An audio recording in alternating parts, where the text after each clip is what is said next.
All right, the time is 4:30 and we will call this meeting of the Skagit Public Utility District Board of Commissioners to order for August 27th, 2024, and ask that you join me in the Pledge of Allegiance. I pledge allegiance to the flag of the United States of America, to the republic for which it stands, one nation under God, indivisible, with liberty and justice for all.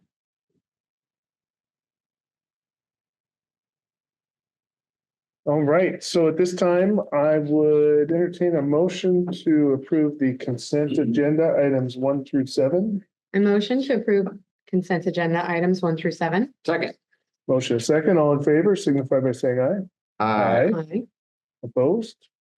Consent agenda is adopted. So at this time, I would like to invite Liz Anderson up to the podium to give us a quick rundown about Wapuda and just recap maybe our meeting that we had this afternoon, and we'll go from there. Sure. Well, I am going to actually start off by having our president come up and say a few words to the board, and then we'll do a quick update on the state of Wapuda and talk a little bit about the meeting today. So, Jane, thank you. We have our order that we go in. Okay. So, but I'm pleased to be here. Jane Van Dyke, Commissioner, Clark Public Utilities, and this year's president of the PUD Association. And thanks so much for having us come to your meeting. As you know, the Wapuda staff began these visits shortly after COVID as a way to get back and see our community and our family out across the state. And it was well received. We learned a lot at Wapuda, and I think the utilities learned a lot too from the sharing of information. And so we've continued that. And it's really been an interesting time. It's wonderful just to travel and see the state. And it's also rewarding to attend other commission meetings, and you always learn something. So today is no exception. So they're really valuable to all of us, and I hope they're valuable to you. And we've had a great meeting, as was mentioned, with your staff this afternoon, and that's something that we'll take back, things we can work on, hear your concerns, and we're looking forward to working on those with you. And with that, I have the opportunity to introduce Deborah Lester, our vice president for this year, and Dan Topper will be speaking as well.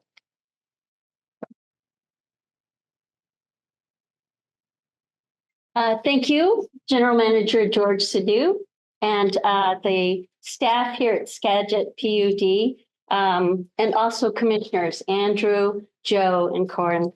Thank you so much for welcoming us, and we really appreciate the tour that you had given us, and also the opportunity to be on your agenda today. And how fortunate your community is to have such a diverse and experienced board. Andrew, he comes from the corporate world, having done Amazon and Expedia, and then moving into being a local farmer and business owner with a fantastic tourism business, Tulip Valley Farms. And we had the great pleasure of actually coming to, and you hosted us, Wapuda, at one of your events. So thank you. One thing I learned about Andrew that I didn't know, that he was also a lawyer, and a colorblind lawyer at that. That was interesting that I learned today. You have Joe Lindquist, a Mount Vernon native and financial advisor, previously served 13 years on the Mount Vernon City Council before becoming a PUD commissioner. Having been a city council member, I'm kind of thinking you might be a little bit of a glutton for punishment. I could only do 4 years. Corinne, a 5th generation Skagitonian, and I love saying that word, Skagitonian. It's very, very beautiful. And you are a water professional currently working as a wastewater treatment plant supervisor for the city of Anacortes. And you all are definitely an A-team board of commissioners. And I'm sure that the Skagit PUD is very happy to have commissioners that are very experienced, thoughtful, kind. I don't think you have fist fights anymore. So Skagit PUDs, I heard, I was not a witness. So Skagit PUD's engagement at Waputa Water Committee, the general manager meetings, and the annual water workshop, they're greatly appreciated. We really, as someone spoke today, Stephanie mentioned how important it is that you guys roll up your sleeves and help make that such a successful event. Other PUDs often admire and acquire. That used to be the term was steal, but now we do acquire. Skagit PUD's innovations. At one of the first water workshops that I attended, I was super excited. I came to an event that you, at the time, you had an in-house construction crew. And I was so excited. I went back to Kitsap PUD and they actually arranged a meeting with you guys. And your team met with us. You provided guidance. In Kitsap PUD, we modeled our in-house construction crew after Skagit PUDs. So your innovation helps not only Skagit PUD, and your generosity has now helped to lower the cost for Kitsap PUD ratepayers because of this institution of the in-house construction crew. So thank you. One remarkable project Skagit PUD has done is the mini hydroelectric power plant, creating renewable clean energy with in-pipe turbine technology. And I saw that even Governor Jay Inslee came out here and visited and sang your praises, which was kind of cool. There was a video on the website right now. Skagit produces clean energy for its operation, ultimately keeping rates affordable for its customers. With Kitsap PUDs, we have a $9,000 a month electric bill for our operations. That might be tiny for you guys, but for me, every time I see that, I'm like shocked. And so this ideal, I hope that we will go beyond simply admiring. And you know what was fantastic? I wrote this last night. And the first thing I came into Kitsap PUD this morning, and one of the crew members, Dan Corson, came up to me in the parking lot. He was so excited. I was like, okay. And Dan was telling me that we are going to do a hydroelectric plant again. You guys inspired us, and this is super exciting. So thank you. And it was pretty wild, manifestation. You write it down and boom. So thank you, Skagit PUD, for being a leader in the PUD world, for your innovation and being visionary. As well, thank you for always being ready to share your ideas and guidance. Thank you. Dan Tuber.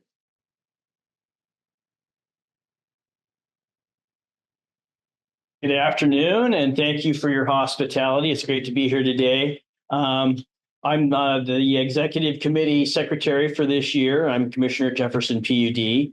I'd like to, again, thank you for allowing George and your staff to work their way out into the water community. They're a great asset to us all, and I know we call on them a lot to help us with things we have going. And as far as the executive board, if you guys have any questions, we're your executive board. We're the representatives of the association. If you need anything, feel free to reach out to us with concerns or questions at any time. And I think we've sang enough praises and taken up your time. With that, I'll be short and end with thank you again. Thanks, Dan. Well, good afternoon, commissioners, and thanks so much for putting some time on the agenda for us to talk with you and give you a little update on the state of Waputa. I've been in the job since January 1st. I understand I can no longer use the new card. That's been made clear to me. So the focus really as we went into 2024 was, first of all, to make sure that we had a very smooth transition in leadership. George Kahn retired at the end of December, and it was really important for us to make sure that we were moving forward smoothly and engaging in the legislative session, making sure that we were very effective in our Washington, D.C. visit and kept the momentum going for the PUD Association. The other goal was to build on the strong foundation that was established under my predecessor and to make some changes that would maximize the value of the association to all of you, our members. Those changes were really informed by the members. When we did our initial visits, we asked our PUD commissioners and managers what they'd like to see, and they gave us some really good insight into what would be valuable to all of you. And so we took that information. It didn't gather dust on a shelf. We decided to put it to work and make some changes to what we're doing. And you probably noticed that. I think that one of the changes that happened right away is we added a resource for you in Municipal Services Research. It's a nonprofit organization that provides analysis on how laws impact local governments. And it's a great resource that your staff is able to access anytime they have a question about a statute and how it might relate to the work that you do. We also very significantly listened to our water committee, who said, we really feel like we need a greater presence in Washington, D.C. with our federal delegation. And so for the first time this year, we added water utilities to our Washington, D.C. fly-in. And the feedback I received after that fly-in is it was one of the most effective visits in recent memory. And I think that was because the water utilities were there. We were able to get some traction on issues that are important to water utilities. Significantly, we had one of our members of our congressional delegation sponsor legislation in the House to fund and establish LIWAP, the Low Income Water Assistance Program, as a permanent program. That was from a member of our delegation. We had traction in Senator Maria Cantwell's office on finding a way to make sure that utilities who are facing the costs of utility relocates associated with culvert repair projects have access to grant funding at the federal level. Right now, either the state has to apply for that funding and provide that to the utility, or it has to be a county who makes that application. We made our case that we should be able to get direct funding, and Senator Cantwell looked at her staff member and she said, draft a bill. And so we are currently working on that. Congressman Derek Kilmer is helping in that process. And so we're making progress there. And the other thing that I think was really important in those visits is because we added the water utilities and specifically Skagit PUD, we were able to have really productive discussions with members of Congress that we were able to meet with before, but we weren't constituents. And so we were able to bring constituents into the conversation. And I remember your general manager leading the charge into Rick Larson's office. And we had such a great conversation with Rick Larson, not just about water utility issues, but it created that doorway, that open doorway to talk about energy issues as well. That probably wouldn't have happened without Skagit PUD. And that's the beauty of the cooperative effort with utilities. A big priority for this association was to make sure that we had the capacity on our policy team to be able to engage effectively on regulatory issues. One thing we have found over the last few years is there is much more work coming out of state agencies, boards, and commissions that directly impact utilities. And with that increasing workload, we recognize we need to make sure we have the staffing to be able to engage on those issues. And so I'm really pleased today to announce that we have a new member of WPUDA staff with us. Travis Nelson has joined us. He has an extensive background in regulatory work and brings a wealth of experience to our staff. So we're very excited about that. That we have this new resource added to our staff. It's his second week, so he probably feels like he's drinking from a fire hose right now, but very quickly getting up to speed in our issue. He has a utility background. He actually came from Tacoma Power. So he understands who we are and the issues that we face. We changed our annual conference meeting. That's now in April. We decided we didn't want to trudge through the snow anymore to get to the annual conference or try to drive over an icy path. So we did that as well. And I think it worked really well this year. So there are more changes to come. I think we are continuing to focus on where we can provide value for all of you. That's where the meeting earlier today, was so helpful because we were able to hear from your staff members, the issues that they're facing, the challenges that they're facing, and we can start looking at how can we best support you, what resources can we bring to you to make sure that you're successful in the jobs that you do to serve your community. So with that, I'll stop talking for a second if you have any questions, but I'm really anxious for Travis to introduce himself to you.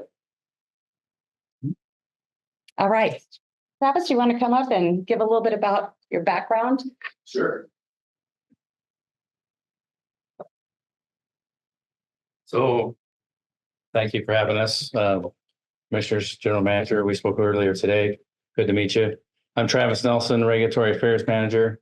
I got a background and a significant amount of it in environmental regulatory work. Worked with state agencies, counties, and then more recently with Tacoma Public Utilities under Tacoma Power.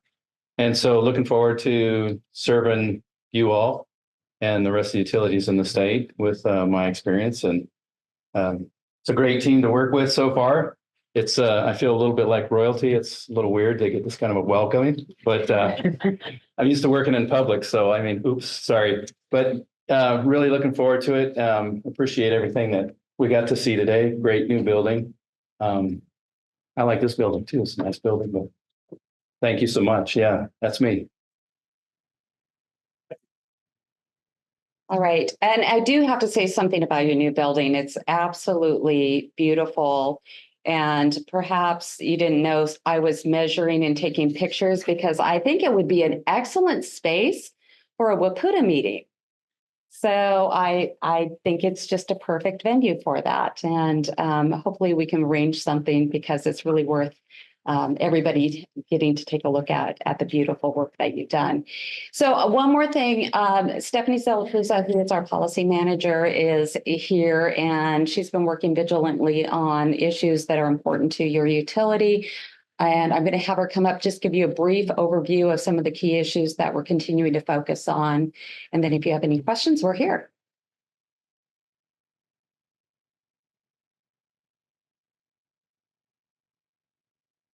Brought notes, so I wouldn't forget anything. So thank you for giving me a few minutes to talk about the issues that we're working on. Stephanie Zalapuza, Policy Manager for the PUD Association. And some of the policy issues that we're working on right now happen to be a lot of the things that we talked about earlier today. So I won't go into a lot of detail on most of them, but on the broadband side, the main priority that we're working on for next year, it has to do with the federal BEAD funding that's going to roll out in our state. That's the Broadband Equity Access and Deployment Funding, and that's going to be the main funding initiative for the next 5 years or so. For our state, and our state legislature has committed to provide the full 25% required match for any public broadband provider that applies for BEAD funding. And in next year's legislative session, it will be time for the legislature to actually put their money where their mouth is and follow through on appropriating that funding. And so that's going to be one of our major priorities, making sure that they follow through on providing that matching funds for public broadband providers and helping to support those efforts. On the water side, our big priorities are going to be protecting the Public Works Assistance account and making sure that we have reliable sources of funding for those big infrastructure projects and supporting the Public Works Board in those efforts. That we are pushing for funding for water system consolidations and rehabilitations, and we're working closely with the Department of Health on what that needs to look like, on what the parameters for that funding need to be, and what will be most useful to public utility districts. And then we are working on utility relocation funding, and we are approaching that from multiple different angles. We have been successful in past years on getting individual projects funded. And I know Skagit PUD has had some success in getting their projects funded individually through the state budget, but that's not a long-term solution. And we need a long-term funding solution for utility relocations for these fish culvert projects. There are hundreds of projects planned over the next 10 years, and most of them are going to require utility relocations, and we need a dedicated funding source for those. So we have worked with the Public Works Board. They are conducting a study on what the statewide long-term cost impacts are going to be for those utility relocations. And they are writing a report to the legislature on their recommendation for a funding solution. They are running into some of the same frustrations that PUDs have run into, in that the Department of Transportation doesn't have a reliable work schedule of what projects are going to move forward, even just for next year. Even looking at what projects need funding for just next year, it's hard to pinpoint what the dollar figure is going to be without knowing which projects are most likely to move forward. So our approach for next legislative session is to seek a funding appropriation that is usable for whichever washout projects move forward and not dedicated to specific projects. So that way there's some flexibility built in for utilities to use that funding for whichever projects move forward, and the utility relocation costs necessitated for that. And also flexibility if the costs escalate as the project moves forward. So we're working on that. And as Liz talked about, we are working on getting access to federal funding that is available for utility relocation costs, but not available to public utility districts for that purpose. So we're looking at getting direct access to that funding as well. So we're approaching that from multiple different angles, and also continuing our efforts on other levels, but those are our major priorities going into next year. Are there any questions that I can answer? Okay, and I will hand it back to Liz. Thank you. Thanks, Stephanie.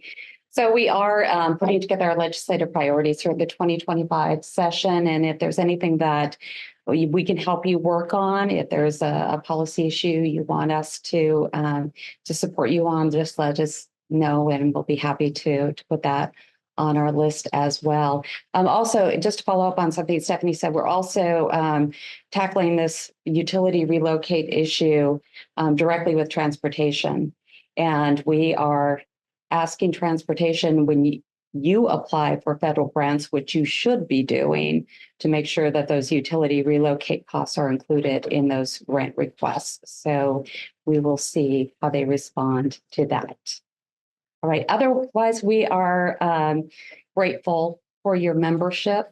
Thank you. Thank you for your continued engagement. You're a huge part of the work that we do, and you have an impact on our ability to successfully support the entire PUD family. So we are grateful for Skagit County PUD and all that you bring to the association, all that you bring to your community.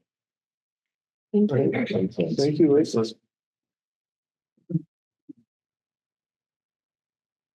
All right, so at this time, I would open it up to audience comments. If you're in the audience wishing to speak tonight, please step to the podium. Seeing none there. If you're on Zoom, please use the raise your hand function. And seeing no one there, we will move on to General Manager's report. George. All right, thank you. Good afternoon, Commissioners. Good afternoon, everyone.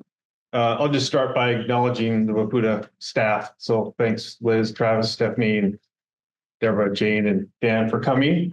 This eventful meeting. Thank you for engaging us, and look forward to continued conversations. And look forward to a meeting up here. That would be great. We can save on some travel expenses for our staff if we have meetings up here. That would be awesome. I do have an update since it's been a while since we all have been in the same room together. Water rights transfers to irrigators. So that has been ongoing since roughly mid-July. We've had a bit of inclement weather lately, so it hasn't, I think it kind of tailed off towards the end of last week, but I would expect it to continue or pick up again. But I think the big thing on our end is that it showed us that we want to get our meters and our metering system in place whenever we get a chance to do this again, if that happens.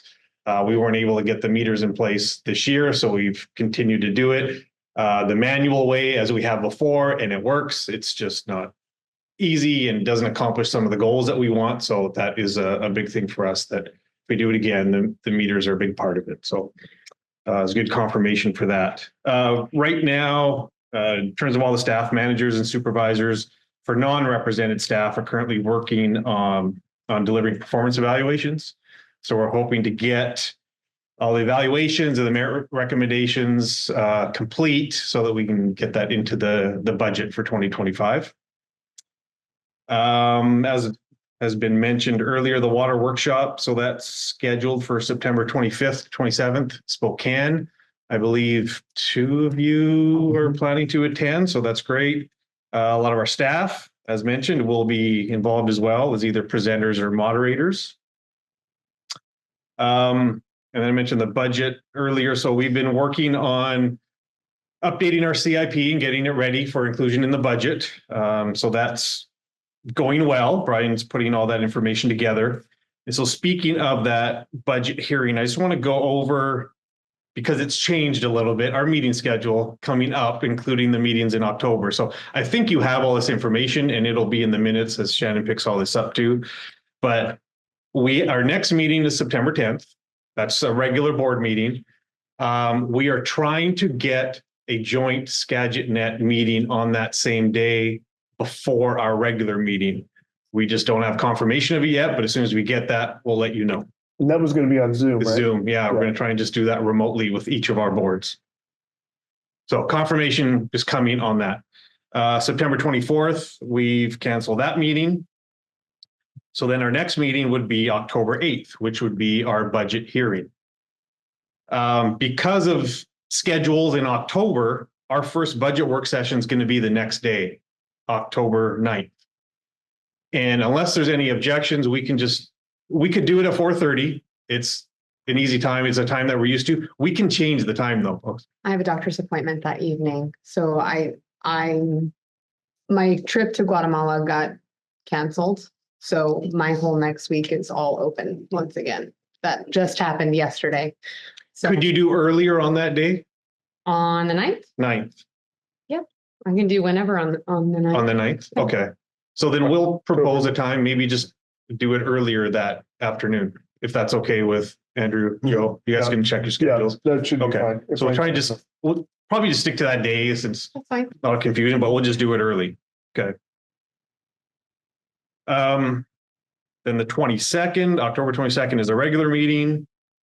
Our second budget work session would be October 29th. That's our Tuesday. And we could keep that at 4:30. That's simple for everyone. And then November 12th would be the following meeting with proposed budget adoption. I think there's invitations out for all these. They should be on your calendar. Well, other than the times, actually. So we'll update those. Okay. Good. Okay. All right. Now that I've confused everybody with all the dates, let's move on so we don't have to clarify. We did a building tour earlier, and I think we've talked about this a little bit, but we're starting to make preparations for moving into the new building. The tentative date is October 15th that we would start, and the goal is to be done by the end of the year. We've established a committee, an internal committee, to deal with some of the little details and nuances of moving over. Alistair is the chair of our committee. We've got a lot of our staff on there. So that's going to help kind of deal with the small details that we have to worry about. You know, what are we taking? What is staff responsible for? What is somebody going to handle for them? All those kinds of things. So that actually, I think is going to be really helpful for everybody. Kevin just recently sent out a newsletter to everybody specifically just about moving and what staff needs to think about. So starting to focus on that a little bit more, which is good. Got a few other things to update you on. Service line inventories. So we've talked about that for a while. Those are underway. They started last week. They're continuing for the next few weeks. And then just for your information, based on the size of our system and the random selections that we made, we're investigating 370 services. And as I learned earlier, that's not as many as some other PUDs are doing. So I think we're okay. I heard 1,400. Yeah. Oh. So we're not doing that many. So I think we got off all right based on our evaluation of our system and our research into our system. So that's underway, and I think it's going well so far from what I hear. And that's due in October? It's due in October, yes. And we should be fine with the schedule and submitting it on schedule. We recently, again, just for information, we recently received testing on the Judy system for PFAS, and all the tests came back as non-detectable. And to follow up, we did that for Alger and Marble Mount previously, which were both also non-detectable.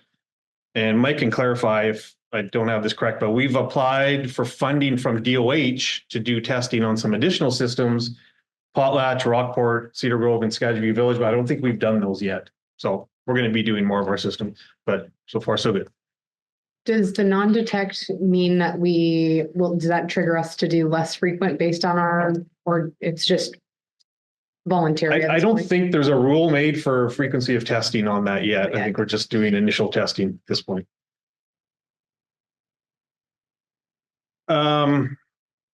Let's see, our annual financial audit with the state auditor's office will begin roughly September 20th. That's the indication that Brian got. So end of September, early October, we'd be looking for an entrance conference or something along those lines, but we're on their calendar for this year.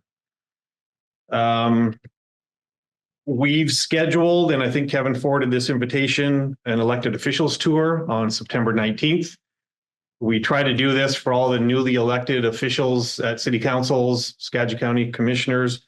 As of today, we haven't got any requests to participate, so stay tuned. We may be doing it, we may not be doing it. And then last but not least, we've had Kathy and Krista have been really busy with staffing. And so I'll give you a quick rundown just because you know a lot of these people. So our customer service supervisor position was Sharon is retiring and leaving, and it was filled internally by Gary Broughton. So he's moving from accounts payable to customer service.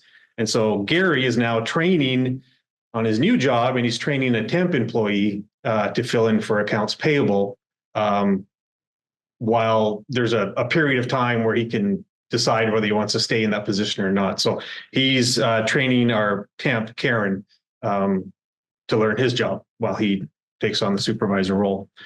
Also, Eddie Johnson from our maintenance department, he accepted the position of water quality tech. So he's working for Amelia doing the sampling. And he started last week as well. Eddie's replacement has already been hired. He's starting later in September. We got his replacement out of the pool of people that applied for the yard maintenance technician. So we hired somebody to be the yard maintenance technician, and then somebody else in that pool we pulled out for the maintenance job. So that's good. We've got 2 additional maintenance positions posted right now. So those are departures within the maintenance department that are, one's happened, one's happening soon. So that ad is out right now.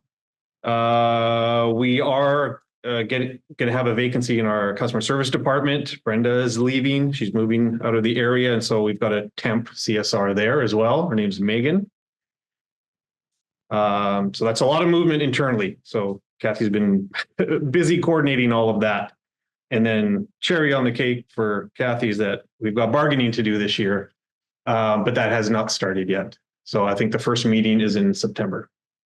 So a lot of preparation for that, and you will all be kept in the loop and updated as appropriate. Right? Lots to look forward to. And then Mike's going to do an operations update, but you can answer any questions if there's anything else. Any questions of George? Nope. Okay. Hey, Mike, you're up. Afternoon, everybody. George just took care of half my update, so we're going to keep my really We quick didn't here. coordinate on that. A few things to clarify, though. Yeah, the maintenance department, Mark covered a lot. I think the last meeting we had, they've been doing tie-ins at the country club. The fish passage project at Marble Mount was completed and tied in, and that's all been hooked up and flowing through Marble Mount. Last tie-in at country club was today. They're continuing to hook over services up there, though. Should be wrapped up here, hopefully, in the not too distant future. John Liner Road was another project we did in Cedar Woolley for a roundabout going in over there. They are starting the lead service line investigations. They've done between 50 and 60 already out of the 373, I think you said. I think I had 377 on here. 70 more already marked for locates, so it's kind of a process, marking them for locates and going out and knocking them out, marking more for locates, calling them in. So it's a process, but it's going pretty well, sounds like. The next subject was the losing of employees. George covered that pretty comprehensively, so that's good. The meter department, we've completed the annual large meter testing that we do every summer. That's been completed through the Oregon J, we call them, that we hire out every year to help go through the testing and calibration of meters. The proactive replacement of the 5/8 meters and meter heads were in the range of 3,000 to 4,000 have been completed. So that's going well. We got 20,000 or so to go, but getting more deliveries. We just heard yesterday from Badger there's going to be another hiccup coming, so we have enough to keep going for a while, but maybe another delay coming up. Some of the larger meters that we ordered from Badger several months ago, some of the larger customer meters have finally showed up and been replaced. So as they've showed, we proactively replaced, I think, 3 or 4 6-inch meters, so that's good as well. But again, kind of hinged on supply, doing what we can. Distribution are continuing flushing throughout the summer, backing off a little bit with just being more conscientious of water use.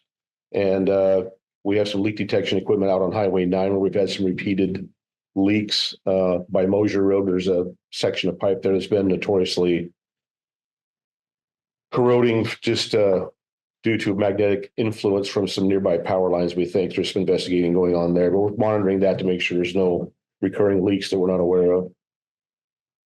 And also we're at 60% on the RO replacement drawings. We're going to meet with RH2 the next couple of days. We have an internal meeting tomorrow discussing that. They're applying, get the drawings done so we can apply to DOH for project acceptance to keep that project moving forward. And we're excited about keeping that moving ahead. George mentioned Eddie Johnson being trained up at the water quality portion of the treatment plant for Amelia. We've done 60 lead and copper samples over the various systems this summer. Takes a bit to put the letters out to the customers, get them to respond, and then go back and pick them up and run the samples and all that. But it's been pretty successful. And I think most all of them, except maybe 1 or 2, have all been collected. George mentioned the UCMR testing of PFAS on the Judy Reservoir. They test for 29 different versions of PFAS. There's not just one, and they all came back non-detect, which is, again, really a good thing.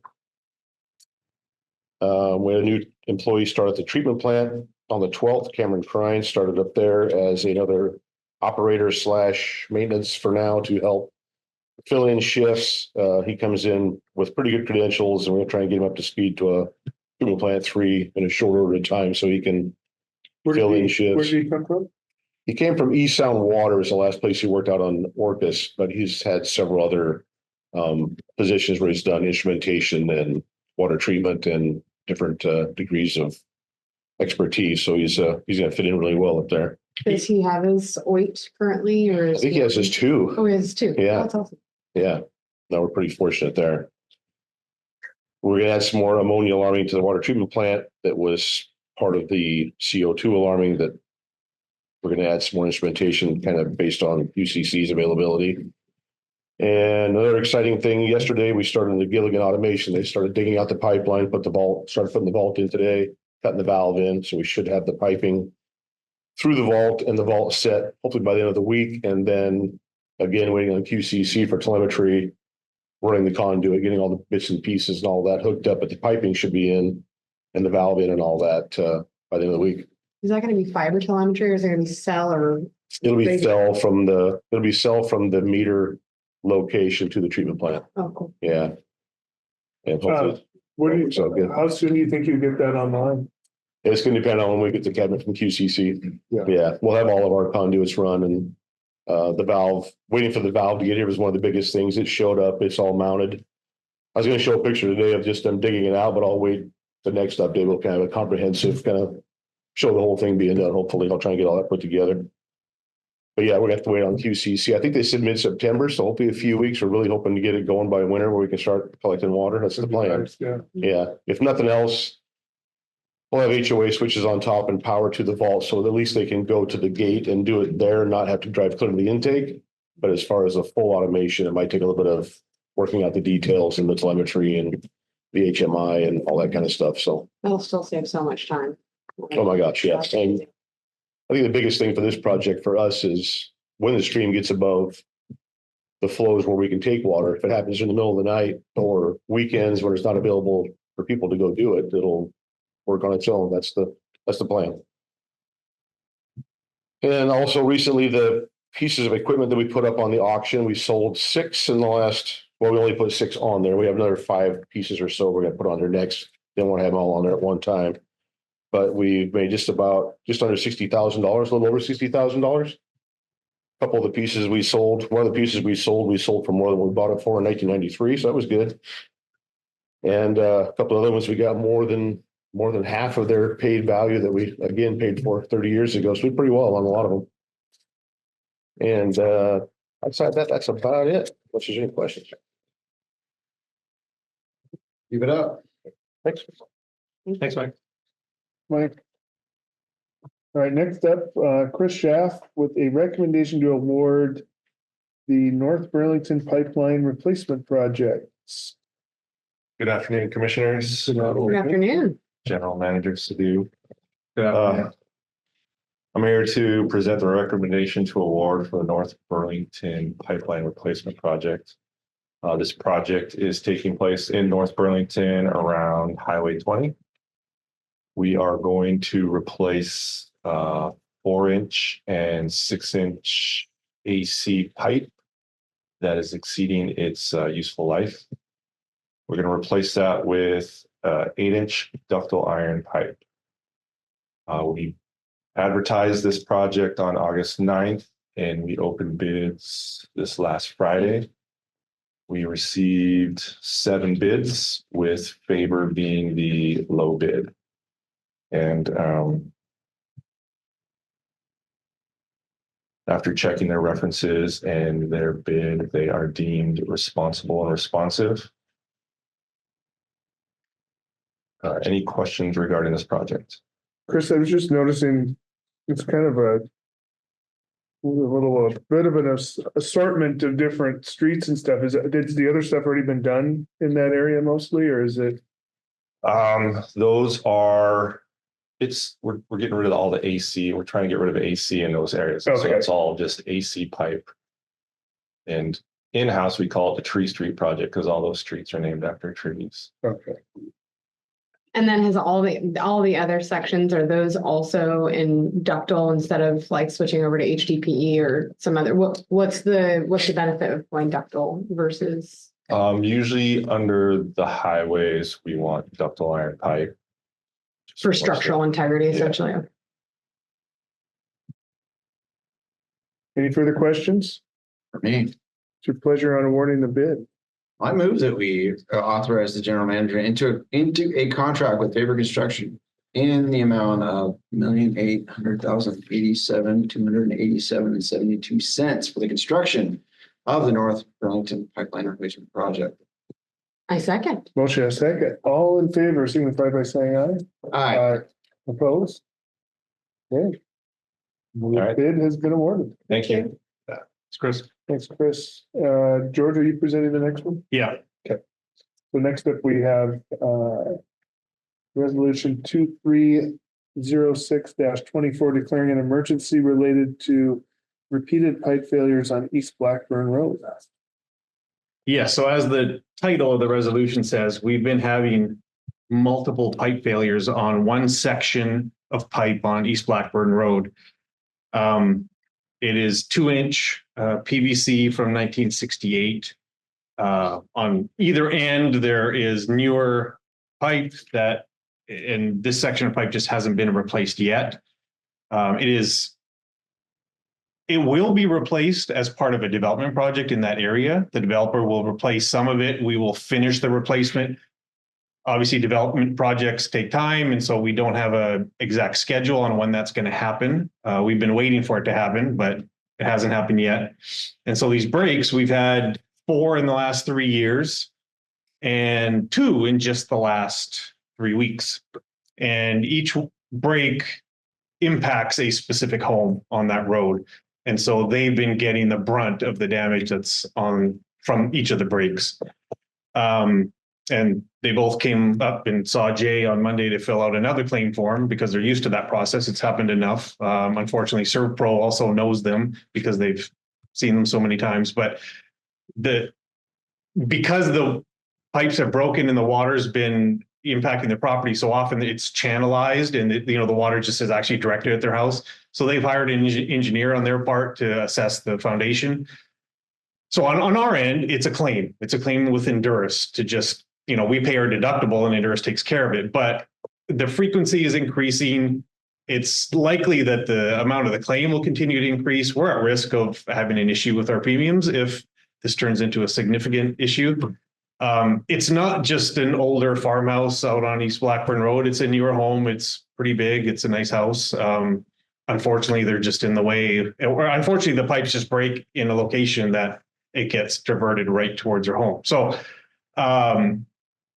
we want to address this and not make the situation worse for us or for them. And so by declaring an emergency, we can bypass bidding procedures so that we can contract with somebody to just go out and replace the pipe.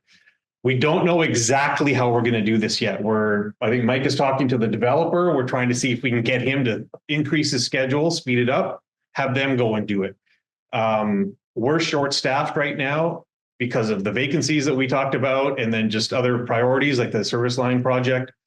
So we're wanting to keep our options flexible and keep them open with either us hiring a contractor or having the developer go in and replace it. But the bottom line is we need to get a move on, replace this pipe so that we're not continuing to be impacted and these poor customers don't have another break that happens. So the emergency declaration would allow us to bypass the bidding procedures, get this done. I left the language in here basically the same as the SRD transformer, where the spending authority, my limit on spending authority, instead of 120,000, it's just $1 million. We haven't done an accurate estimate on this yet, but obviously it'll just be what it'll cost, what it costs. Again, the developer is responsible for some of this, so we shouldn't be paying for all of it. We'll try and get the reimbursable part done if he doesn't just go and do it himself. So I think my only comment was that $1 million seemed really high considering the length of pipe. yeah, That was my only comment, is that There's- if it costs more than, 400,000, I would start wanting to have conversations further because it's not very much pipe in the scheme of things. 700 feet is the total. How many feet was what we just got a bid on? Wasn't that like over 2,000? How many feet was that? Yeah, so you can look at. It was 10,000 feet? Yeah, so that is 1.8 million, 10,000 feet. So we should hopefully be more like at 200,000? No. 500 per foot. 500 per foot, okay. So 350. 350. Yeah. That would be. It would be nice. I also don't want to come back when we get prices to have to up the estimate. So it's not that there's an amount in there so that we don't have to deal with this issue again and just get it resolved. That's why that amount is in there. The funds are only intended for the replacement of this project, nothing else. So that's all we will be doing. Okay. Questions? None for me. What other liability as far as what's occurred to the home? How many claims do we have so far on this one? Well, there's 4 Each total. 4 of those, but is there potentially an additional claim for the underminement of their Would that be a separate claim or would that come on top of the current claim? It would probably come on top of one of the existing claims, and Endurus would deal with it, but yeah, it would be a much larger issue. Yeah. The one thing they asked us for was a storage container so that they could just permanently remove everything that has been impacted in their basement and put it somewhere else. Because realistically, they're just expecting another one to happen soon. You know, they're just getting the one on August 2nd, you know, they're just kind of getting over that one. And then Saturday night, it blows again, 5:30 in the morning. So, yeah, it's unknown what potentially could happen, but if it turns into a big thing with the house, it could impact our premiums. So that's what we're concerned about. What's your pleasure on the emergency resolution 2306-24? I motion to declare a state of emergency in regards to this event. Second. Motion and a second. All in favor, signify by saying aye. Aye. Opposed? All right, that's passes. Moving on. Have a couple, the usual Judy Reservoir data report in there. There's a news article about our micro hydro. And any commissioner comments tonight? No. Nope. None? Again, thanks to everybody from Waputa who came out today to join us. Good to see everyone. So with that, we will convene an executive session to consider the price at which real estate will be offered for RCW 42.30.110. No action after. Approximate time 30 minutes.